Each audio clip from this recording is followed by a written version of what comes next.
Hello, Dr. Bapuji Sankhe, Institute of Engineering and Technology, Kolhapur, welcomes you to e-learning platform.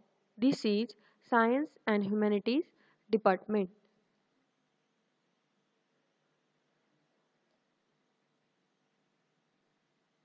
In the today's session, we are going to discuss the subject Basic Science Chemistry, and myself, Miss N.S. Patil, will conduct today's session. The today's session will be on the topic Unit Cell and Crystal Lattice. आजच्या आपण सेशनमध्ये काय discuss करणार आहोत? Unit sale आणि crystal lattice म्हणजे काय? याच्या पूर्वीच्या सेशनमध्ये आपण काय डिस्कस केलं होतं? What is mean by solid? Solid कसे असतात? सॉलिड म्हणजे काय? आणि डिफरंट टाइप्स ऑफ सॉलिड्स. आपण टाइप्स ऑफ सॉलिड्स सुद्धा डिस्कस केलं होतं. त्याच्यामध्ये आपल्याला दोन टाइपचे सॉलिड्स मिळाले. फर्स्ट वन क्रिस्टलाइन सॉलिड्स आणि second one amorphous solids. Okay, आता आजच्या सेशनमध्ये आपण क्रिस्टलाइन सॉलिड्स जे आहेत त्यांच्या बाबतीत डिटेल स्टडी करणार आहोत. म्हणजेच आपण आज काय स्टडी करायचं आहे? Unit cell and crystal lattice. First, we see the learning outcome of this concept, and the learning outcome is you are able to describe the crystal structure of the given solid. म्हणजे तुम्हाला एखादं crystalline solid दिला असेल तर तुम्ही त्या क्रिस्टलचं structure, त्या क्रिस्टलची मांडणी काय करू शकाल? एक्सप्लेन करू शकाल किंवा वर्णन करू शकाल. Now, first we will see what is meant by crystal lattice. Okay, crystal lattice. Lattice म्हणजेच काय आहे? स्ट्रक्चर. ओके, आराखडा आपण मराठीमध्ये त्याला म्हणू शकतो. Crystal lattice is the 3-dimensional arrangement of atoms, ions or molecules in a crystal. लक्षात येते? क्रिस्टल लॅटिस म्हणजे काय आहे? तर त्या मोलिक्यूलमध्ये किंवा त्या क्रिस्टलमध्ये जे काही ॲटम्स असतील, आयन्स असतील किंवा मोलिक्युल्स असतील त्या सगळ्यांची मांडणी ज्या स्ट्रक्चरमुळे दाखवली जाते त्या स्ट्रक्चरला काय म्हणायचं? Crystal lattice. ओके, बघा तेच म्हणले आपण परत एकदा डिस्कस करू शकतोय.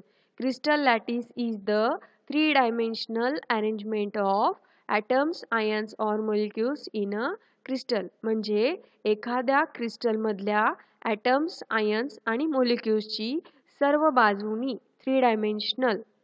3-dimensional म्हणजे आपण 3 ॲक्सिस असतात, एक्स ॲक्सिस, वाय ॲक्सिस आणि झेड ॲक्सिस. ओके, मग एखाद्या क्रिस्टलमधल्या ॲटम्स, आयन्स आणि मोलिक्युल्सची मांडणी, अरेंजमेंट ज्या स्ट्रक्चरनं दाखवली जाते त्याला काय म्हणायचं? Crystal lattice. ओके, आता इथं आपण क्रिस्टल लॅटिस ऑफ NaCl बघू शकतो, सोडियम क्लोराईड.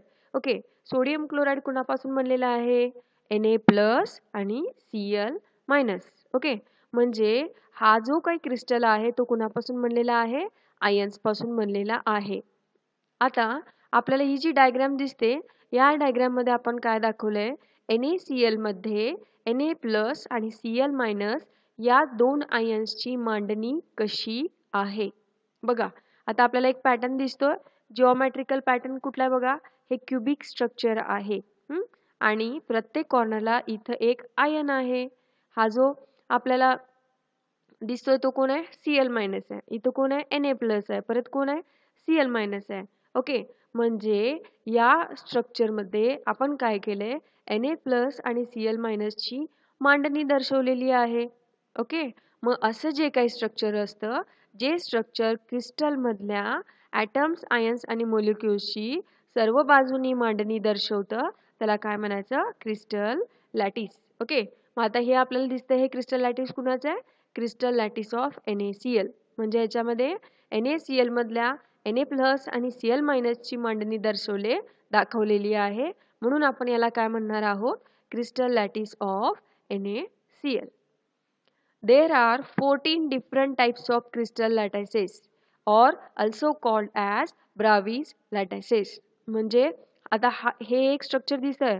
अशा प्रकारचे किती स्ट्रक्चर्स आहेत? 14 डिफरंट स्ट्रक्चर्स आहेत. 14 वेगवेगळे स्ट्रक्चर्स आहेत. त्यालाच आपण काय म्हणतो? 14 different types of crystal lattices are also called as Bravais lattices. परीक्षेमध्ये आपल्याला क्वेश्चन विचारतात, there are how many types of Bravais lattices. Bravais लॅटिसेसचे किती टाइप्स आहेत? तर किती टाईप्स आहेत? 14 डिफरंट, 14 वेगवेगळे टाईप्स आहेत. क्रिस्टल लॅटिस लक्षात आलं तुमच्या? काय? ॲटम्स, आयन्स और मोलिक्युल्स यांची क्रिस्टलमधली मांडणी ज्या स्ट्रक्चरनं दाखवली जाते त्या स्ट्रक्चरला काय म्हणायचं? Crystal lattice. Okay. Now we will discuss unit cell. आता आपल्याला युनिट सेल म्हणजे काय बघायचं आहे. बघा, unit cell is the smallest building unit of a crystal lattice.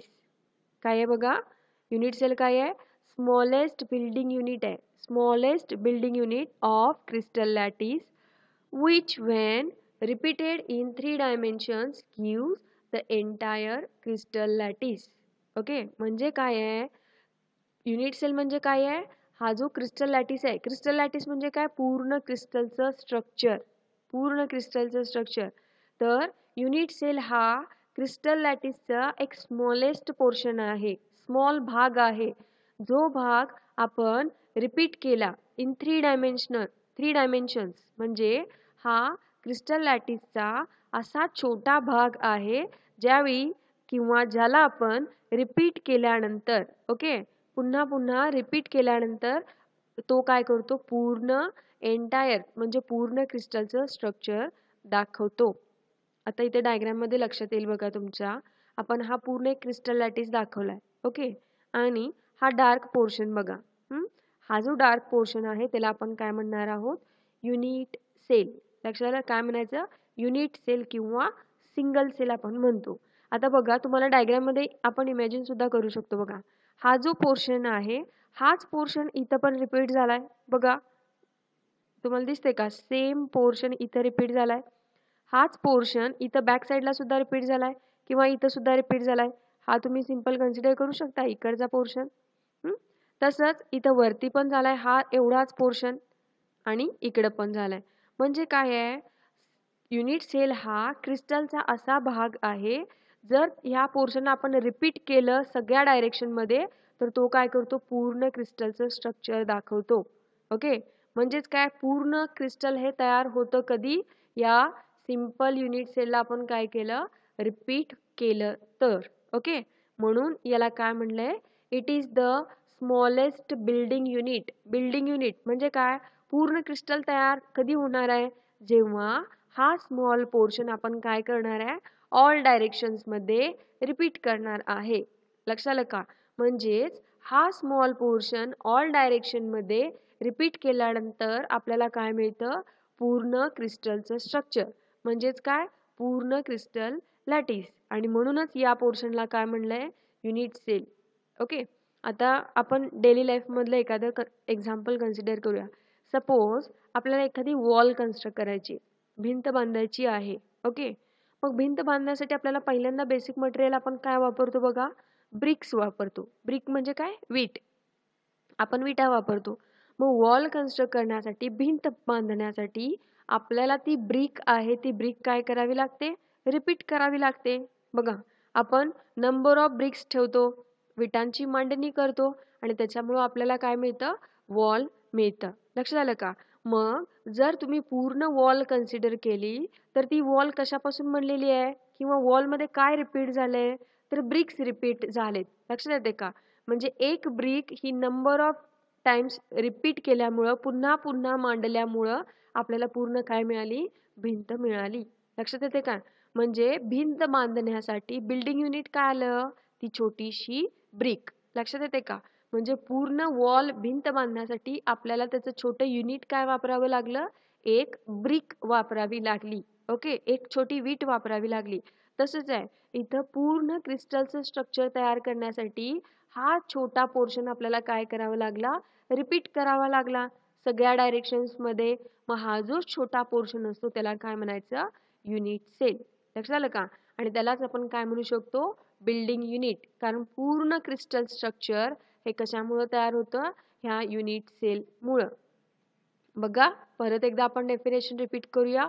Unit cell is the smallest building unit of crystal lattice. लक्षात आलं का? क्रिस्टल लॅटिसचा तो एक छोटासा पोर्शन आहे. Which when repeated in 3 dimensions. Which when repeated. बघा, इकडे repeat केलं, इकडे रिपीट केलं, इकडे रिपीट केलं. which when repeated in 3 dimensions gives entire crystal lattice. म्हणजे याला रिपीट केल्यानंतर तो काय करतो, एंटायर क्रिस्टल लॅटिस तयार करतो. मग हा जो छोटा पोर्शन आहे त्या छोट्या पोर्शनला काय म्हणायचं, unit cell. Now we will see the lattice points. Next काय म्हणू शकतो आपण, बघायचं आपल्याला लॅटिस पॉइंट्स. बघा, lattice point is the position of atom, ion or molecule in crystal lattice. बघा, आपण क्रिस्टल कशापासून बनलेला असतो हे डिस्कस केलंय. क्रिस्टल म्हणजेच काय, सॉलिड आहे. तो एक तर ॲटम पासून बनलेला असेल किंवा आयन पासून बनलेला असेल किंवा कशापासून, मॉलिक्यूल पासून बनलेला असेल. म्हणजे कुठलंही क्रिस्टल स्ट्रक्चर हा एक कशापासून असतं, ॲटम पासून किंवा आयन पासून किंवा मॉलिक्यूल पासून असतं. मग लॅटिस पॉइंट म्हणजे काय आहे, lattice point is the position of atom, ion or molecule. Position म्हणजे काय आहे, जागा. कुणाची जागा, ॲटम किंवा ion or molecule. Okay, atom किंवा आयनची किंवा मॉलिक्यूलची क्रिस्टल लॅटिस मधली जी काही जागा आहे त्या जागेला काय म्हणायचं, लॅटिस पॉइंट्स. ओके, आता हे तुम्हाला पूर्ण क्रिस्टल लॅटिस दिसते बघा. एक क्रिस्टलचं स्ट्रक्चर आहे किंवा हे आपण युनिट सेल पण बघू शकतो. तर ह्या युनिट सेलमध्ये आता हे जे तुम्हाला डार्क स्पॉट दिलेत किंवा डार्क सर्कल दिलेत, इथं काय आहे, त्या क्रिस्टलचा ॲटम किंवा आयन किंवा मॉलिक्यूल प्रेझेंट आहे. लक्षात आलं का. ही जी पोझिशन आहे ह्या पोझिशनला काय म्हणायचं, लॅटिस पॉइंट. लक्षात आहे, या पोझिशनला आपण काय म्हणणार आहे, लॅटिस पॉइंट. आता फॉर एक्झाम्पल आपण मगाशी डिस्कस केलेलं NaCl असेल. ओके, किंवा आपण आता डायग्राम पण बघू शकतो त्याची. आता हे आपण मगाशी डिस्कस केलेलं NaCl आहे. ह्या NaCl मध्ये Na+ कुठं प्रेझेंट आहे बघा, हे रेड स्पॉटने आपण Na+. ओके, इथे एक Na+ आहे, इथं Na+ आहे, इथं Na+ आहे. आणि Cl- कुठं आहे बघा, आपण हे थोडंसं ग्रीनिश कलरने दाखवलंय. इथं Cl- आहे, इथं Cl- आहे, इथं Cl- आहे. मग ही जी जागा आहे, ओके, ही जी पोझिशन आहे ह्या पोझिशनला काय म्हणायचं, लॅटिस पॉइंट्स. लक्षात येते का. बघा, हे 1 2 3 हे जे पोझिशन्स आहेत, जागा आहेत, त्यांना काय म्हणायचं आहे, लॅटिस पॉइंट्स. ओके, परत एकदा आपण सांगू शकतो, lattice points is the position of atom, ion or molecule in the crystal lattice. म्हणजे क्रिस्टलच्या स्ट्रक्चरमध्ये ॲटमची किंवा आयनची किंवा मॉलिक्यूलची जी काही जागा आहे, पोझिशन आहे, त्याला आपण काय म्हणणार आहोत, लॅटिस पॉइंट्स.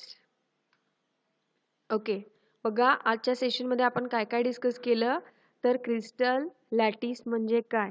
ओके, क्रिस्टल मधल्या ॲटम्स, आयन्स आणि मॉलिक्यूलची मांडणी ज्या स्ट्रक्चरनं दाखवली जाते त्याला आपण काय म्हणतो, क्रिस्टल लॅटिस. त्याच्यानंतर आपण काय डिस्कस केलं, युनिट सेल म्हणजे काय.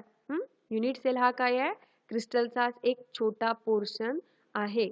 आणि त्याच्यानंतर आपण कुठली कन्सेप्ट डिस्कस केली, लॅटिस पॉइंट्स. लॅटिस पॉइंट्स म्हणजे काय आहे, तर ॲटम किंवा आयन किंवा मॉलिक्यूलची क्रिस्टल लॅटिस मधली काय आहे ती जागा आहे.